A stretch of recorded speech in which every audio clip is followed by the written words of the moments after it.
네, 오늘 본문은 초대교회 시작된 박해에 관한 내용입니다. 스데반 집사님이 순교하셨죠? 스데반 집사님이 순교하시고 나니까 유대교가 더욱 기세등등해졌습니다. 마치 자기가 승기를 잡은 것 마냥 박해를 가합니다. 교회를 핍박합니다.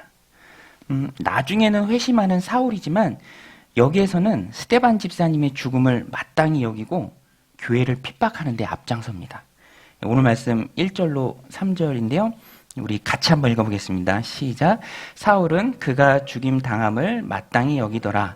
그날에 예루살렘에 있는 교회에 큰 박해가 있어 사도 외에는 다 유대와 사마리아 모든 땅으로 흩어지니라. 경건한 사람들이 스데반을 장사하고 위하여 크게 울더라. 사울이 교회를 잔멸할새 각 집에 들어가 남녀를 끌어다가 옥에 넘기니라. 박해당하는 거는요, 너무 힘든 일이죠. 개인일 경우에도 힘들고요, 공동체일 경우에는 말할 것도 없습니다. 특별히 학폭에 시달리다가 자신을 학폭했던 그런 가해자가 유명인이 되어서 TV에 나오면 그것을 보면서 아무렇지도 않은 짓이 나오는 사람을 보면서 사람들이 힘들어하기도 하죠. 그런데 이 초대교회가 당한 이 박해, 아무 잘못 없이 당한 고난입니다. 여러분, 교회가 무슨 잘못이 있습니까? 그저 이 유대 종교주의자들이 자신들이 기대고 있는 종교적 이익이 침해를 당한다고 생각하니까 거기서 견디지 못하고 교회를 핍박한 거예요. 박해한 겁니다. 못 살게 구는 거죠. 생명을 위협하는 겁니다. 교회는 그렇게 박해를 받았습니다. 그런데 여러분, 지금 이 시점에 예루살렘 교회가 당하는 그 박해가 표면적으로는 유대인들 종교 지도자들이 박해를 하지만 그 이면에는, 그 배후에는 하나님의 뜻이 있어요. 왜냐하면 어찌되었든 그 박해라는 결과를 통해서 복음이 전파됩니다. 지금까지는 유대 땅 예루살렘 그 안에서만 교회가 활성화됐죠. 예루살렘 안에서만 믿는 자들이 많아졌습니다. 그런데 주님께서 제자들에게 하신 명령은 예루살렘만의 부흥은 아닙니다. 예루살렘 안에서만 믿는 자들이 많아지는 것을 의미하지 않아요. 주님께서는 예루살렘을 넘어서 온 유대, 그리고 사마리아, 마지막에는 땅끝까지 복음이 전해지는 것을 제자들에게 명령하셨죠. 그러니까 지금 초대교회 예루살렘 교회가 유대 종교주의자들에게 큰 박해를 당하고 있는 그것은 외적으로 보면은 교회의 실현이지만 그 배후에는, 이면에는 하나님의 뜻이 있다라는 것입니다. 어찌되었든지 복음이 예루살렘 안에서 이제는 밖으로 흘러갑니다. 복음이 예루살렘 안에만 머물러 있으면 안 돼요. 예루살렘 안에만 있으면 그 안에 있는 사람들만 복음을 듣게 되는 거죠. 복음은 확장되는 것입니다. 여러분 믿으십니까? 복음은 흘러가는 거예요. 전해지는 겁니다. 막 전파되는 거예요. 그래서 어느 때에는 하나님께서 그런 계기를 마련해 주세요. 복음을 전파하라. 확장하라. 하나님 나라의 확장을 너희들이 도외시하지 말라. 그래서 예루살렘 교회도 그런 박해가 있었습니다. 안주함에서 벗어나는 발상의 전환이 필요합니다. 이게 그 안에만 있으면 잘 몰라요. 어떤 냄새가 나도 그 안에 있는 사람들이 그 다 냄새에 익숙해지면은 밖에서 들어오는 사람들은 냄새가 난다라고 아는데 그 안에 있는 사람들은 거기에 익숙해졌고 늘 느끼기 때문에 그걸 모르죠. 다 같이 거기에 빠져 있는 거예요. 그런데 예루살렘 교회가 그런 점이 좀 있었던 것 같습니다. 발상의 전환이 필요해요. 제가 오늘 책에서 보니까 코카콜라도 그 미국의 음료 시장의 40%를 장악했습니다. 그러니까 40%면 엄청난 거죠. 어마어마한 겁니다. 그러니까 많이 이제 잠식한 거죠. 그러니까 이제 직원들이나 임직원들이 40%니까 했으니까 더 이상 성장하기는 어렵다. 현실상 이런 안주함에 좀 빠져 있었대요. 그때 이 1980년대 로베르토 고이주에타 회장, 그런 고정관념, 안주하는 모습들을 깨기 위해서 임직원들 다 불러놓고 얘기했답니다. 우리의 경쟁 상대는 다른 음료가 아니다. 우리의 경쟁 상대는 물이다. 마실 모든 것이다. 근데 실제로 그렇게 해놓고 보니까 한 사람이 뭔가를 마시잖아요. 음료든 마실 것을 마시는데 그거를 놓고 보고 통계를 재니까 코카콜라의 점유율은 3%에 채 지나지 않는다는 거예요. 그러니까 많은 게 아직 남았죠. 우리나라의 그 유명한 자동차 회사도 현대 기아차도 지난번에 기사 보니까 점유율이 88%라고 하더라고요. 그 어마어마하죠. 그런데 우리나라에만 만족하지는 않죠. 아직도 전 세계라는 큰 시장이 있죠. 복음도 마찬가지입니다. 예루살렘 안에서는요, 어느 정도 성과가 분명히 있었어요. 베드로가 한번 설교할 때 3,000명, 많게는 5,000명. 그 말씀을 듣고 교회 안으로 몰려 들어왔습니다. 사람이 너무 많아서 매일에 구제할 때 행정적인 오류가 나기도 했습니다. 그 정도로 사람이 많았어요. 따로 그 일만 전담해서 하는 집사님들을 세워야 할 정도로 큰 부흥이 있었습니다. 허다한 제사장의 무리가 무릎 꿇고 교회로 다 들어왔어요. 그런데 그거는 예루살렘 안에서만의 일이에요. 하나님 관점에서 보면 우물한 개구리죠. 아직도 복음을 모르고 복음이 필요하고 복음을 들어야 될 많은 사람들이 있다라는 것입니다. 그래서 복음 전파의 목적지는 예루살렘만이 아닙니다. 이거는 흘러가고 전파되는 거예요. 사도행전 1장 8절에서 주님께서 제자들에게 말씀하셨죠. 사도행전 1장 8절 우리 같이 한번 읽어볼까요? 시작. 오직 성령이 너에게 임하시면 너희가 권능을 받고 예루살렘과 온 유대와 사마리아와 땅끝까지 이르러 내 증인이 되리라 하시니라. 예. 예루살렘과 온 유대와 사마리아와 땅끝까지. 그러니까 아직 예루살렘 안에만 머무르고 있는 거죠. 안주하고 있습니다. 그래서 주님께서는 고난이라는 방법을 통해서 그들을 흩어지게 하십니다. 여러분, 이 사실을 우리가 알 때 하나님께서 고난이라는 방법까지 주면서 복음을 흩으시는 하나님을 보면서 하나님은요, 복음이 전파되는 것을 너무너무 기뻐하십니다. 할렐루야. 네. 복음이 우리 안에만 머무는 게 아니라 전파되고 지옥 갈 영혼이 그 복음을 듣고 예수 그리스도를 영접하고 하나님 가족이 되는 것을 너무너무 기뻐하세요. 우리가 큐티 출애굽기를 살폈는데요. 이스라엘의 출애굽 이유도 다른 게 아니었습니다. 이스라엘이라는 나라가 하나님을 드러내는 제사장 나라가 되는 게 출애굽의 목적이에요. 그래서 출애굽기 19장 6절에 보면 우리 같이 한번 읽어볼까요? 출애굽기 19장 6절 같이 읽겠습니다. 시작. 너희가 내게 대하여 제사장 나라가 되며 거룩한 백성이 되리라. 너는 이 말을 이스라엘 자손에게 전할지니라. 제사장 나라예요. 하나님께서 많고 많은 사람 중에 아브라함을 선택하시고 그 아브라함의 자손들로 하여금 이스라엘 민족을 세우셨습니다. 애굽에 이스라엘 민족이 거했던 이유는 민족 단위로 400만이 넘는 100만이 넘는 그런 많은 430년 동안 그런 민족으로 성장하는 것입니다. 성장했으니까 이제는 나와야죠. 나와서 열방의 하나님을 드러내고 자랑하는 게 그들의 역할입니다. 제사장 나라. 그래서 출애굽한 지 얼마 안 돼서 제사장 나라니까 세상 사람들하고는 달라야 되잖아요. 그래서 율법을 받는 거예요. 시내산에서 2개월 만에 율법을 받습니다. 그리고 그 율법을 들고 율법 붙잡고 세상과 구별하게 살아가는 모습으로 하나님이 주신 땅 가나안에 들어가서 살면 됩니다.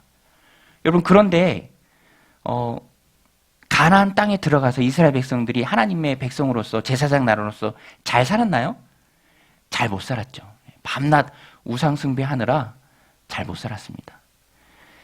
그래도 하나님께서는 어찌되든지 이 복음이 전파되어야 되니까 하나님의 이름이 온 열방 가운데 퍼져야 하니까 근데 이스라엘 백성은 밤낮 우상 숭배하느라 정신이 없는 겁니다. 그래서 하나님께서 강권적으로 선지자 한 명을 세워서 억지로 이방으로 보내세요. 그게 바로 요나죠. 그런데 요나는 당시 이스라엘 백성들의 살고 있는 그 모습 그대로를 대변합니다. 가기가 싫은 거예요. 아직까지도 복음의 확장이라는 하나님 나라의 확장이라는 개념이 요나에게는 없습니다. 그래서 니느웨로 안 가고 다시스로 가는 배를 타고 도망을 가죠. 그때 하나님께서는 요나에게 고난도 허락하십니다. 물고기 뱃속에 있기도 하고요. 또 박넝쿨 같은 거를 주시고 걷어가시는 것을 통해서 어찌하든지 이스라엘 대표하는 요나가 하나님의 마음은 모든 세상 사람들을 사랑하는 마음, 그들을 긍휼히 여기는 마음, 아끼는 마음, 그것을 요나로 하여금 깨닫게 하십니다. 요나서 4장 10절 11절에 나와 있는데요. 여호와께서 이르시되 내가 수고도 아니하고 재배도 아니하고 하룻밤에 있다가 하룻밤에 말라버린 이 박넝쿨도 아꼈거든. 하물며 이 큰 성읍 니느웨에는 좌우를 분별하지 못하는 자가 12만여 명이요 가축도 많이 있나니 내가 어찌 아끼지 아니하겠느냐 하시니라.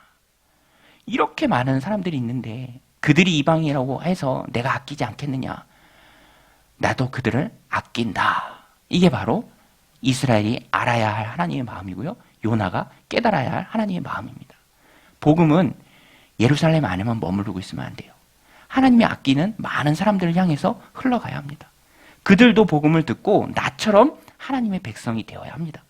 그 사명을 교회에 주신 거예요. 그 사명을 제자들에게 주신 것입니다. 영적인 이스라엘인 우리에게 하나님께서 그 사명을 주셨죠.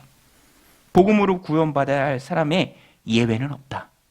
그것이 오늘 본문의 주제죠. 그래서 하나님이 세우신 하나님의 사역자들이 이것을 알기까지 고난의 훈련도 허락을 하십니다. 예루살렘에 임했던 박해도 교회가 복음을 들고 흩어지라는 하나님의 말씀이죠. 그래서 박해가 시작되어서 이제는 사람들이 흩어졌습니다. 사람들이 흩어질 때 그냥 흩어지나요? 복음을 들고 흩어지죠. 그래서 가는 곳곳마다 복음을 전했습니다. 그러니까 이미지로 좀 표현하자면 저도 불멍하는 거 좋아하는데 장작불을 펴요. 막 활활 타오릅니다.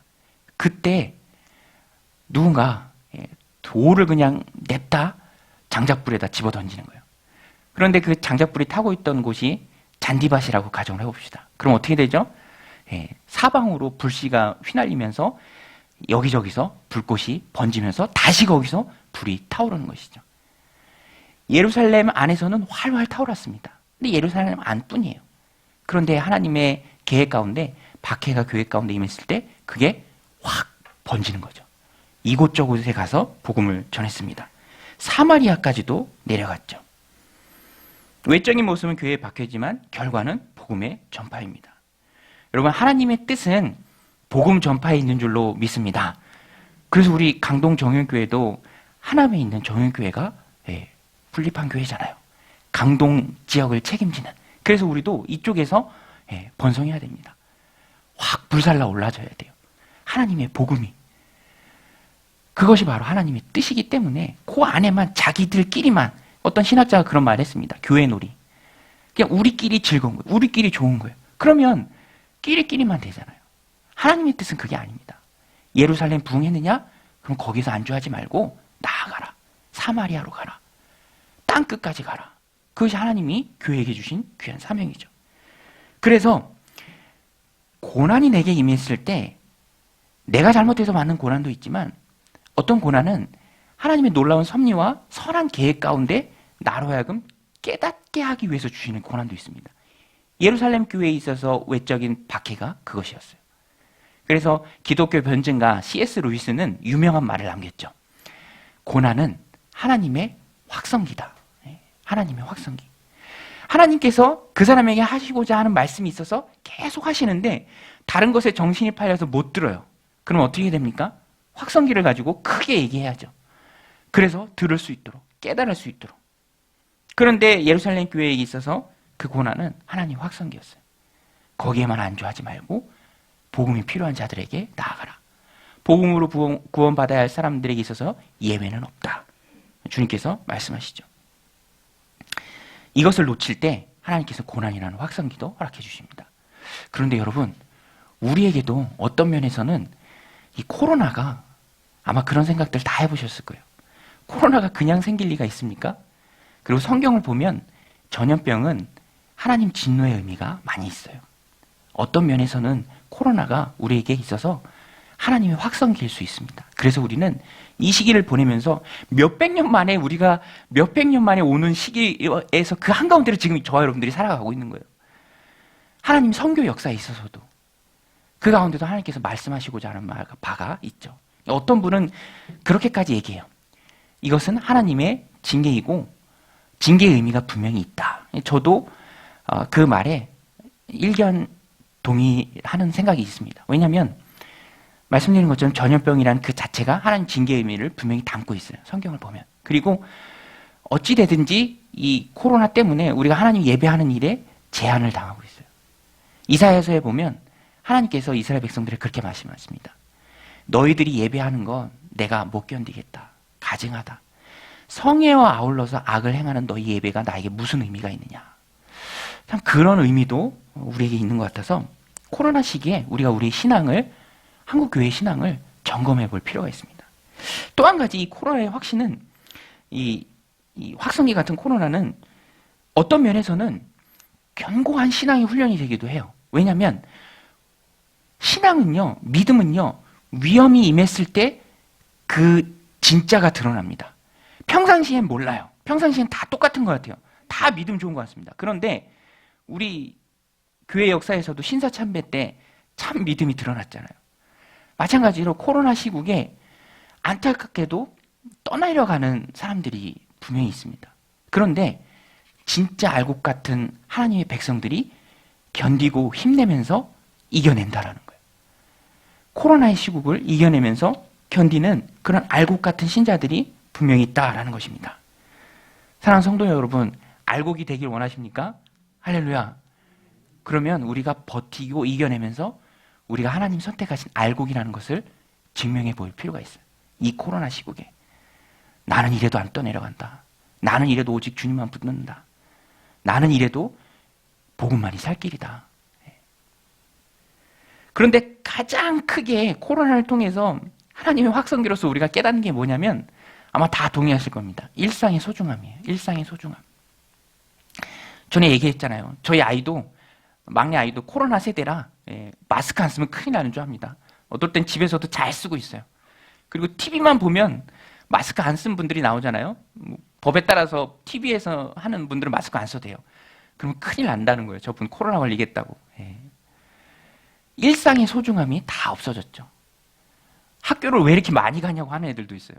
처음 초등학교 이제 입학하는 아이들은 뭐 원래 당연히 많이 가는 건데 코로나 때문에 못 가다 보니까 다 나오라고 하면 왜 이렇게 많이 가냐고 하고, 일상에 차 마시면서 얼굴 맞대면서 악수하면서 즐겁게 웃음꽃 피우면서 대화하던 그게 당연한 줄 알았는데 소중한 거였다는 거예요. 없어지면 그것의 소중함을 깨닫게 됩니다. 특별히 우리 그리스도에게는 한 가지 더 있는데 그게 뭐냐면 헌신의 기회예요. 헌신의 기회. 예배할 수 있는 기회, 기도할 수 있는 기회, 성도 간의 뜨거운 사랑의 정을 나눌 수 있는 기회, 목장 모임할 수 있는 기회. 그런데 5명 이상 모이지 말라면서요. 막 신고한다면서요. 그럼 어떻게 해요? 그게 바로 우리가 이 코로나를 통해서 깨닫는 거죠. 하나님, 한 번만 더 이 민족을 긍휼히 여겨 주옵소서. 그리고 한 번만 더 그런 소중한 헌신의 기회를 선용할 수 있는 기회를 우리에게 한 번만 더 주옵소서. 그러면 우리가 그 기회를 소중히 알고 여기고 그 기회를 소중히 사용하겠습니다. 그것이 바로 코로나죠. 하나님의 확성기입니다. 그래서 우리는 이때에 하나님 앞에 겸비해야 합니다. 바짝 낮아져야죠. 하나님 용서하시고 긍휼을 부어주옵소서. 다시 한번 우리에게 복음을 위해서 뛸 수 있는, 헌신할 수 있는 그 시간을 우리에게 허락해 주옵소서. 그러면 우리가 기회를 소중히 여기겠습니다. 이러한 다짐이 있어야 한다라는 것입니다. 그것이 바로 고난을 주시는 하나님 확성기에 대한 성도의 바른 응답이죠. 오늘 우리는 이 말씀을 마음에 새기고 고난을 통해서 그것을 하나님의 메시지로 알고 확성기로 알고 주님의 신실한, 나를 돌아보는 주님의 신실한 종들이 다 되시길 바랍니다. 흩어진 사람들은 두루 다니면서 복음의 말씀을 전했습니다. 7 집사님 중에 한 분이었던 빌립 집사님은 사마리아 성에까지 내려가서 복음을 전했어요. 오늘 말씀 4절, 5절인데요. 우리 같이 한번 읽어보겠습니다. 오늘 말씀 4절, 5절 시작. 그 흩어진 사람들이 두루 다니며 복음의 말씀을 전파할세 빌립이 사마리아 성에 내려가 그리스도를 백성에게 전파하니. 빌립이 사마리아 성에 내려갔다? 그런데 이게 그냥 일상적인 기록이잖아요. 그런데 이게 너무너무 대단한 일인 게 사마리아는요, 유대인들이 굉장히 낮게 보는 지역입니다. 앙숙이에요. 증오의 대상입니다. 사마리아 사람들, 유대인들. 역사가 그래요. 사마리아가 분열왕국 시대 이스라엘의 수도였죠. 그런데 주전 722년에 아수르에 의해서 망합니다. 사르곤 2세 왕에 의해서. 그런데 이 아수르의 식민지 정책이 뭐였냐면 저들이 단일 민족이 돼서 대항하지 못하도록 그냥 섞어버리는 거예요. 그래서 사마리아에 살던 사람들 다 포로로 잡아가고 다른 지배국에 있는 사람들 그쪽으로 강제 이주시키고 그래서 통혼을 시킵니다. 그냥 섞여 사는 거예요. 그러면서 역사에서 분열왕국 시대 이스라엘은 완전히 사라져버려요. 사마리아 사람들은 그냥 혼혈이 돼버립니다. 민족의 정체성이 그냥 없어지는 거죠. 유대는 그렇지 않았어요. 바벨론으로 포로 잡혀갔지만 거기서 민족의 순수성을 잘 유지했습니다. 나중에 포로로 귀환도 하죠. 그러니까 순수한 유대인들이 볼 때 사마리아 사람들은 혼혈이라 정통성이 없는 거예요. 그러니까 낮게 보는 거죠. 특별히 또 포로 귀환 시대에 정말 힘들게 와서 성벽 재건에 이 느헤미야를 중심으로 애쓰는데 그때 반대했던 사람들이 방해하고 해방했던 사람들이 바로 사마리아 사람들이에요. 그러니까 너무너무 싫은 거죠. 또 사마리아 사람들 입장에서도 자기들이 그렇게 무시받고 유대인들이 자기를 그렇게 깔보는데 좋게 환영하겠습니까? 유대인들을 배척하는 거죠. 그리고 그래도 조금은 신앙이 남아 있어서 자기들 나름대로 어떤 여호와의 신앙을 하려는 마음이 있었어요. 그래서 사본에 보면 사마리아 오경 같은 것도 있고요. 또 자기네들끼리 좀 어떻게 예배를 드리려는 모습에 그리심산에 예배의 처소를 마련했습니다. 성전을. 근데 유대인들이 그것조차도 두고 보지 않았죠. 성경에는 나오지 않지만 구약과 신약의 중간사 시대에 하스모니안 왕조의 힐카누스가 와서 그 사마리아인들이 지은 성전도 다 헐어버립니다. 그러니까 그때부터 완전히 증오의 대상이 된 거예요. 그래서 신약 성경을 읽다 보면 예수님이 유대인들이 사마리아를 막 돌아가기도 하고 예수님이 사마리아인에게 복음 전한 걸 제자들이 너무너무 이상하게 여기기도 하고 막 그런 모습들이 나오죠. 다 이런 역사적 배경이 있습니다. 그런데 이제는 복음 앞에 예수 그리스도를 믿고 구원받아야 할 대상에 사마리아인들도 포함이 된 거예요. 예수님께서 직접 말씀해 주셨잖아요. 예루살렘과 온 유대와 사마리아까지 복음이 전파돼야 된다. 그래서 빌립 지사님은 그런 모든 편견, 장애물 다 신경 쓰지 않고 사마리아로 들어가서 복음을 전했습니다.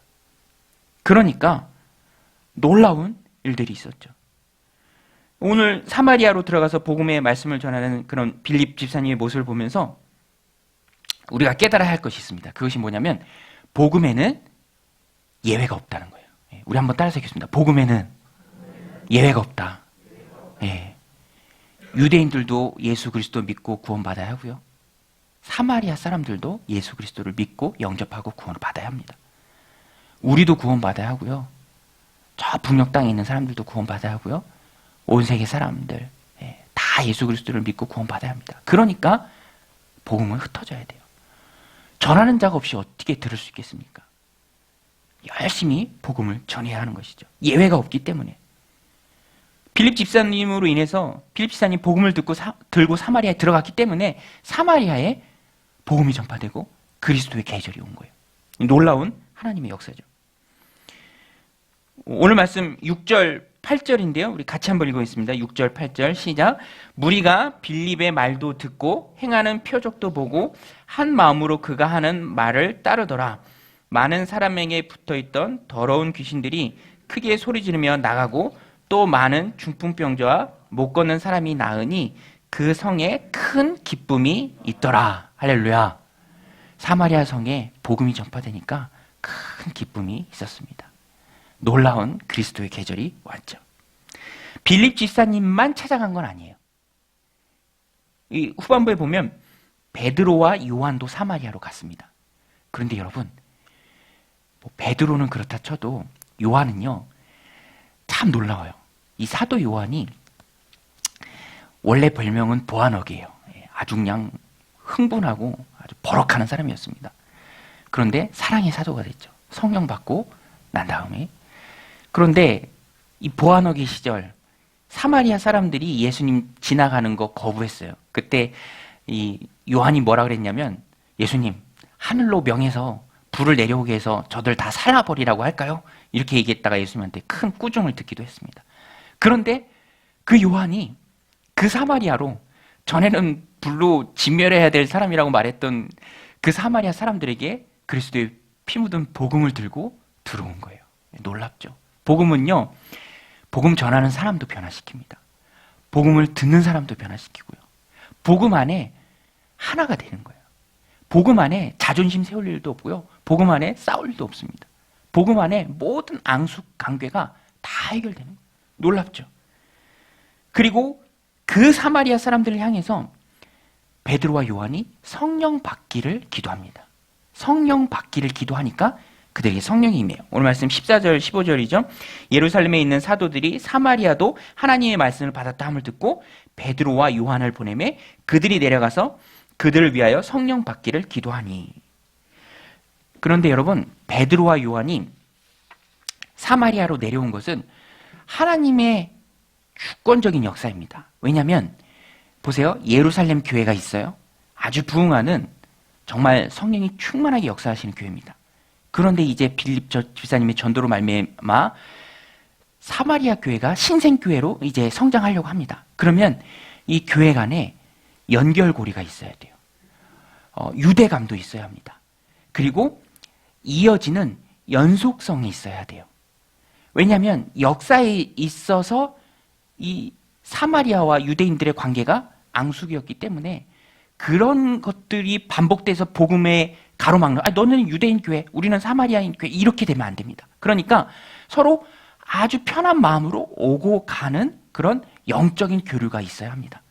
우리 강동 정윤교회도 정윤교회에서 분리 개척한 교회죠. 그러니까 연속성이 있어요. 그러니까 이어지는 거죠. 이 사마리아 교회와 유대 교회도 똑같습니다. 하나님께서 그런 어떠한 것도 복음 전할 때 장애물이 되지 않도록, 끼리끼리가 되지 않도록 성령을 받는 그 일에 있어서는 아주 능력 있는 일꾼이죠. 예루살렘 교회 사도죠. 베드로와 요한을 부르십니다. 그리고 그들이 와서 기도했을 때 그들이 성령을 받는 그런 충만한 역사가 있었던 거예요. 그게 바로 하나님께서 강권적으로 역사하신 거죠. 복음의 장애가 되지 않도록. 그러니까 유대교회와 사마리아 교회는 하나의 교회입니다. 똑같은 교회예요. 교류가 있어요. 유대감이 있습니다. 그래서 신약 성경에 보면 예루살렘 교회가 어려워졌을 때 다른 교회에서, 고린도 교회에서 막 돕기도 하고요. 유니버설 처치죠. 하나의 교회입니다. 그러니까 복음의 장애가 되면 안 돼요. 똑같은 교회입니다. 제가 아까 말씀드린 것처럼 우리의 경쟁 상대는 교회가 아니에요. 예수님을 믿지 않는 많은 백성들은 모든 교회가 나서서 복음을 전해야 합니다. 복음의 안정적인 전파를 위해서 하나님께서 강권적으로 하신 일이죠. 그러니까 너무너무 놀라운 일이 벌어졌죠. 빌립 집사님이 찾아가서 복음을 전했을 때 기적이 일어나고 기쁨이 있고, 또 사도들이 내려가서 그들을 위해서 안수했을 때 성령이 임하는, 이 성령이 임하는 사건을 사마리아의 오순절이라고 부릅니다. 그러니까 사도행전 1장에 나왔던 예루살렘 교회가 성령 받았던 그것이 똑같은 일이 바로 사마리아에서도 있었죠. 그런데 그 일을 주도한 분들이 바로 베드로와 요한 사도입니다. 예루살렘 교회의 사도예요. 그러니까 이제는 연합해서 함께 어깨동무를 하고 복음 전파에 힘께 나아갈 수 있는 토대가 마련된 것이죠. 근데 오늘 본문에 보면 그렇게 복음의 긍휼의 마음으로 무장한 빌립과 베드로, 또 사도 요한, 사마리아 복음화를 위해서 헌신하고요. 그 일을 다 마치고 예루살렘으로 올라가면서도 사마리아 마을 여러 곳곳을 들러서 복음을 전했습니다. 오늘 말씀 25절인데 우리 같이 한번 읽어보겠습니다. 시작. 두 사도가 주의 말씀을 증언하여 말한 후 예루살렘으로 돌아갈새 사마리아인의 여러 마을에서 복음을 전하니라. 여러분, 성도는 언제 어디에서나 무엇을 하든지 어디에 있든지 복음을 증거해야 될 줄로 믿습니다. 우리가 그런 마음을 늘 마음에 품고 있을 때요. 그리고 하나님이 기회 주셨을 때 담대하게 복음을 증거해야 합니다. 선하고 착한 말과 행실로 우리의 복음을 증거해야죠. 하나님을 드러내야 합니다. 이 말씀 준비하면서 처음으로 우리나라 땅을 받은 이 토마스 선교사님이 생각났습니다. 아마 교회사 책이나 설교를 들어보신 일도 있을 텐데요. 우리나라 한국교회사 역사에 참 하나님의 놀라운 역사가 있어요. 그 중심에 토마스 선교사님이 있어요. 이분이 스코틀랜드 분이신데 원래는 중국 선교를 계획했습니다. 그래서 아내와 함께 중국으로 갔어요. 이제 초기에 조금 사역을 하는 중에 토마스 선교사님이 일 때문에 밖에 나가 있었는데 그만 아내가 병든 거예요. 풍토병에. 그런데 위급한 상황이 찾아온 거예요. 지금이야 뭐 핸드폰이 대중화됐으니까 전화해서 빨리 와 그러면 되는데 연락을 할 수가 없는 거예요. 그래서 며칠 동안 밖에서 일 보고 왔는데 돌아와 보니까 아내가 죽어 있는 것입니다. 그러니까 얼마나 슬퍼요. 그리고 얼마나 좌절됩니까? 절망스럽습니까? 선교하러 왔는데, 하나님 일하러 왔는데, 두 눈 우리도 슬픈데 당사자는 얼마나 슬플 거예요. 밖에서 일 보고 왔는데 사랑하는 아내가 며칠째 죽어 있는 그 모습을 보면. 그래서 너무 낙심이 돼서 선교 못하겠다고 선교 지부에 선교본부에 사표를 냈습니다. 그리고 그냥 통역관으로 중국 세관에 취직을 했어요. 그러면서 그냥 일상적인 세관의 통역관으로서 일을 하는 거죠. 그러다가 조선 사람을 만나요. 그런데 들어보니까 조선에는 복음의 불모지인 거예요. 복음의 복자도 못 들어오는 겁니다. 어떻게 보면 조선이란 나라는 복음에 정말 외진 곳이죠. 소외받은 곳이죠. 그런 사람들을 만나면서 이 잠자고 있던 선교의 불이 마음속에서 확 되살아나는 거예요. 조선 사람들을 위해서 내가 선교해야겠다. 조선에 들어가야겠다. 하나님이 불을 다시 한번 붙여주신 겁니다. 불이 붙었으니까 불이 붙여지면 일을 하죠. 방법을 찾습니다. 조선에 들어갈 방법을 막 찾는 거예요. 그런데 미국 상선 하나가 있어요. 우리 중학교 역사책에도 나오는 제네럴 셔머노. 그래서 성경책을 들고 수십 권, 수백 권, 한문 성경책, 그 빨간색으로 칠해져 있는 그거 들고 제네럴 셔머노를 타고 조선에 들어온 거예요. 그런데 제네럴 셔머노가 공격을 받죠. 대동강에서. 죽을 위기에 처합니다. 그래도 성경 몇 권 부여잡고 무태 이제 당도를 했어요. 그런데 거기서 바로 이 조선 포졸에 의해서 순교를 당하세요. 목이 쳐지는 거죠. 그 토마스 선교사님을 죽인 사람이 박충건이라는 사람입니다. 박충건. 근데 이분이 나중에 이렇게 고백을 해요. 내가 서양 사람을 죽이는 중에 한 사람을 죽인 것은 내가 지금 생각할수록 이상한 감이 있다. 내가 그를 찌르려고 할 때 그는 두 손을 마주잡고 무삼한 말을 한 후 붉은 배에 입힌 책을 가지고 웃으면서 나에게 받으라 권하였다. 그러므로 내가 죽이기는 하였으나 이 책을 받지 않을 수 없어서 받아왔노라. 그게 바로 박충건이 받은 책이 바로 성경이죠. 한문 성경입니다. 나중에 이 박충건이요, 이 성경을 읽고 변화돼요. 예수님을 믿게 됩니다. 그리고 영수가 돼요. 지금으로 말하면 전도사님, 영수가 되죠. 또 박충건의 조카에게까지 이 복음이 전해져서 박충건의 조카가 이영태인데 이 사람 역시 그 성경을 읽고 변화가 됩니다. 그리고 레이놀즈 목사님의 조사가 되어서 지금 우리가 보는 한글 성경의 3분의 1을 번역을 합니다. 이영태. 우리가 인간적으로 볼 때 이게 가능한 일입니까? 하나님이 역사하셨기 때문에 가능한 일이죠. 근데 여기서 끝나는 게 아니라 토마스 목사님이 순교할 당시에 그 군중 속에 끼어있던 12세 소년 최치량이 있었습니다. 최치량. 떨어뜨린 성경 3권을 몰래 가져와요. 겁이 나서 숨겨두고 있는데 그 중에 한 권을 영문을 지키는 영문주사 박영식에게 갖다 줍니다. 박영식이라는 사람이 그 성경을 받고 성경 질이 좋잖아요. 그걸 한 장 한 장 뜯어서 살던 집에 도배를 했어요. 한 장 한 장 뜯어서 도배를 했습니다. 도배를 하고 나니까 잠이 안 오는 거예요. 눈을 뜨면 말씀이 있고 주 예수를 믿으라. 그러다가 정말로 도배한 그 말씀을 읽고 예수님을 믿게 되었어요. 놀라운 일이죠. 벽지를 보고 감동을 받아서 예수님을 영접했습니다. 책을 전해준 최치량도 아마 나중에 그 집을 매입했던 것 같아요. 거기 칠해져 있는 말씀을 보면서 최치량도 예수님을 믿게 되었습니다. 시간이 지나고요. 이 부분이 참 전율이에요. 그 성경이 도배된 거기가 주막 같은 곳이었는데 거기가 바로 평양 최초의 교회인 널다리꼴 교회입니다. 널다리꼴 교회. 그리고 그 널다리꼴 교회가 1907년 평양 대부흥 운동이 있었던 장대현 교회 전신이에요. 그러니까 놀라운 거죠.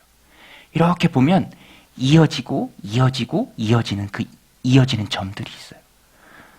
복음이 예루살렘 교회를 완전히 뒤집어 놓고 예루살렘 교회가 생기고 그 예루살렘 교회에서 사마리아로 가서 복음이 전해지고 보면은 개인이든 교회든 나라든 민족이든 이어지는 고리들이 있습니다. 그 가운데 하나님의 놀라운 역사심이 있고요.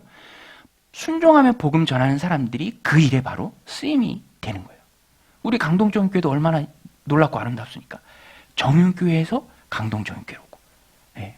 바라기는 강동정윤교회에서 강남정윤교회, 강북정윤교회, 강서정윤교회. 감동이 안 되시나요? 예. 예. 할렐루야. 예. 이어지는 고리들이 있어요. 저와 여러분들이 하나님의 그 이어지는 놀라운 복음 역사에 귀하게 쓰임받길 소원합니다. 우리는 그래서 복음을 늘 마음속에 품고 있어야 됩니다. 복음을 가지고 나아가야 돼요. 찾아가는 게 중요합니다. 가만히 있으면 안 온다니까요, 여러분. 가만히 있어서 옵니까? 안 와요. 요새 사람들이 얼마나 즐거운 게 많고 재밌는 게 많고 영악한데요. 찾아가야 됩니다. 찾아가기에 가장 좋은 것은 바로 작은 공동체예요. 작은 공동체. 그게 바로 목장입니다. 목장. 목장으로 이제 세계 목장이 이제 출범을 했는데요. 목자님, 또 목장, 목원, 복음 들고 나아가는 거예요. 그때 하나님께서 놀랍게 역사해 주실 줄로 믿습니다. 할렐루야. 우리는 그 일을 위해서 사명을 받은 자들입니다. 그런데 오늘 본문의 마지막으로 나오는 게 시몬이라는 사람이 나옵니다. 시몬이 지면의 많은 부분을 차지해요. 저도 별로 언급하고 싶지 않은 사람이 시몬인데 그래도 지면의 많은 부분을 차지하니까 말씀을 드려야겠죠. 시몬이 누구냐면 사기꾼 같은 사람이에요. 빌립 집사님과 베드로, 요한 사도는 복음을 열심히 전했지만 긍휼의 마음으로 사마리아에 가서 복음을 전했죠. 그런데 사마리아에는 이미 시몬이라는 사기꾼 같은 마술사가 자리를 잡고 있었습니다.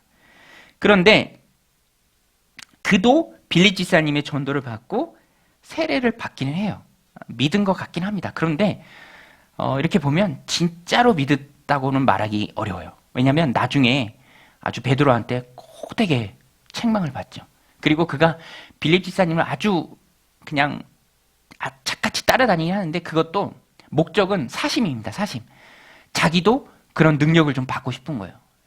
한번 마술사로서 더 업그레이드 되고 싶었던 마음이 있었던 것 같아요. 그리고 나중에는 이 사도들이 안수하면서 사마리아 사람들이 성령 받는 걸 보니까 혹해서 돈을 주고 그걸 살려고 합니다. 이게 여기서 시초가 된 거예요. 성직 매매가 이제 여기서 나온 거죠. 최초로 돈 주고 살려고 했던 사람입니다. 그러니까 베드로가 아주 호되게 책망을 하죠. 18절에서 20절까지 보면 시몬이 사도들의 안수로 성령 받는 것을 보고 돈을 들여 이르되 이 권능을 내게도 주어 누구든지 내가 안수하는 사람은 성령을 받게 하여 주소서. 베드로가 이르되 내가 하나님의 선물을 돈을 주고 살 줄로 생각하였으니 내 은과 내가 함께 망할지어다. 시몬의 이런 탐욕스러운 이기심은 책망을 받아 마땅합니다. 그는 베드로의 말처럼 마음에 악독이 가득하며 불의의 메인 자였어요. 거듭난 공동체 안에도 우리가 이 시몬을 보면서 깨닫는 게 그거죠. 거듭난 거룩한 하나님 공동체 안에도 이런 시몬 같은 사람이 끼어 있을 수 있다는 것입니다. 그래서 그가 그의 끝없는 탐심과 이기심으로 교회를 휘둘지 않도록 경계를 해야 돼요. 교회 안에도 자신의 사적인 욕심을 채우게 다니는 사람들이 있을 수 있죠. 끼어 있을 수 있습니다. 그런데 교회는 그 목적을 가지고 다니는 곳은 아니죠. 어떤 자기의 욕심을 채우고 이익을 남기기 위해 다니는 것도 아닙니다. 또 어떤 분은 자신의 정치적 견해를 주장하고 그 일을 이루는 도구로 거룩한 하나님의 공동체를 쓰려고 하는 마음도 있어요. 근데 제가 볼 때 그것은 너무너무 악한 겁니다. 그거는 마귀의 일이에요. 마귀의 일. 그런데 너무너무 안타까운 것은 자꾸만 새로운 분들이 등장을 해요. 이제 신대원 동기 카톡방이 있는데 영상 링크를 걸면서 이분에 대한 정보가 있으면 좀 알려주세요 이렇게 얘기해요. 근데 이렇게 영상을 보면 그냥 뭐 자기 생각을 막 얘기하면서 교회를 이용하는 분들이에요. 그런데 문제는 거기에 듣는 청년들이 있다라는 거죠. 그러니까 이제 목회자로서 잘 판단해 주어야 되는데, 근데 이런 분들을 보면 자꾸 등장합니다. 수요가 있으니까 자꾸 막 나와요. 그런데 그분들 개인을 보면 어디 신학교를 나왔는지 그것도 불분명해요. 그러니까 너무너무 안타까운 거죠. 기독교를, 교회를 이용할 뿐입니다. 교회가 그런 세상적인 것들로 갈라져서 싸우는 것은 마귀가 좋아할 일이죠. 교회는 오로지 그리스도의 십자가 복음이 선포되는 곳입니다. 여러분 믿으십니까? 그래서 우리가 꼭 붙들어야 될 것은 예수 그리스도의 십자가밖에 없어요. 바울이 뭐라고 했습니까? 예수 그리스도 그를 아는 지식이 너무너무 고상하고 귀중해서 다른 건 다 내가 배설물처럼 여긴다. 그러니까 교회는요, 예수 그리스도 외에 그 모든 세상적인 것들을 배설물로 만들어 버리는 것이 교회가 돼야 돼요. 배설물이 주도권을 잡고 그 배설물 때문에 막 싸우고 그러는 것은 전혀 오늘 말씀에 비춰봤을 때, 사도들이 우리에게 보여준 바른 교훈에 비춰봤을 때 악한 것입니다. 그것은 사마리아에 있었던 시몬 같은 짓이에요. 그래서 우리는요, 교회를 세우고 섬겨감이 있어서 마술사 시몬 같은 가짜들을 경계해야 합니다. 경계하는 방법은 간단해요. 진짜이신 예수 그리스도만 붙들면 됩니다. 진짜만 붙들면 다른 데 한눈 팔 겨를이 없어요. 진짜를 붙들지 못했기 때문에 격가지 것에, 다른 것에 막 눈이 들어가고, 아, 이게 혹시 뭔가 있지 않나, 혹하고, 진짜만 꼭 붙들고 있으면 진짜 가지고 뛰기도 사실 벅찹니다. 진짜 붙들고 뛰기도 힘든 게 맞아요. 저도 요새 우리 강동정교회 섬기면서 너무너무 좋은 게 잠이 잘 와요. 예. 그 12월 20일부터 계속 이제 교회 또 목회하고 새벽 예배도 하고 그러니까 다른 곳에 에너지를 쏟을 시간이 없습니다. 예. 요새 잠자는 건요 거의 기절이에요, 기절. 그 신기하게 잠잘 때 생각이 안 나요. 예. 그런데 그런 모습이 스스로 제가 저를 볼 때 너무너무 좋죠. 오늘 함께 예배드리는 귀한 성도님들도 예수 그리스도 한 분만 꼭 붙들고 나가시기를 축원드립니다. 예수님만 붙들고. 그러면 다른 것에 신경 쓸 새가 없습니다. 복음도 붙들고 복음 듣지 못해 그리스도가 필요한 사람들이 얼마나 많이 있는데요. 그분들 한 영혼이라도 구원하기에 부족한데 어째 다른 때 신경을 쓸 수가 있겠습니까? 그래서 오늘 우리는 오늘 말씀을 기억하고 시몬 같은 사심이 아니라 주님을 위하는 주심으로 복음에 묶이고 교회에 묶이고 말씀에 묶여서 복음 중심, 교회 중심, 말씀 중심 또 목장 중심으로 잃어버린 영혼을 주님께로 돌려드리는 그 일에 힘있게 헌신하는 저 여러분들이 되기를 주님의 이름으로 간절히 축원드립니다. 가장 좋은 헌신은 우리가 예배하는 거예요. 모여 있는 것입니다. 교회를 세워가는 거죠. 그것만큼 더 복음을 위해 애쓰고 힘쓰는 게 어디 있겠습니까? 힘들어도 복음 붙들고 힘있게 오늘 사도들처럼 나아가는 저 여러분들이 다 되시기를 주님의 이름으로 간절히 축원드립니다. 우리 같이 말씀 붙들고 함께 기도할 때 하나님 은혜 붙들어 주셔서 우리가 우리 주 예수 그리스도의 십자가만 꼭 붙들고 나가는 저희들 되게 하여 주옵소서. 복음은 이어지고 이어집니다. 나도 그 이어짐에 좋은 도구로 쓰임받기를 원합니다. 하나님 사도들처럼 빌립 지사님처럼 사람을 가리지 않고 어디든 가서 복음을 전하는 그 믿음을, 그 열정을 우리 안에 허락하여 주시옵소서. 같이 한번 기도하며 나아가겠습니다. 하나님 아버지, 오늘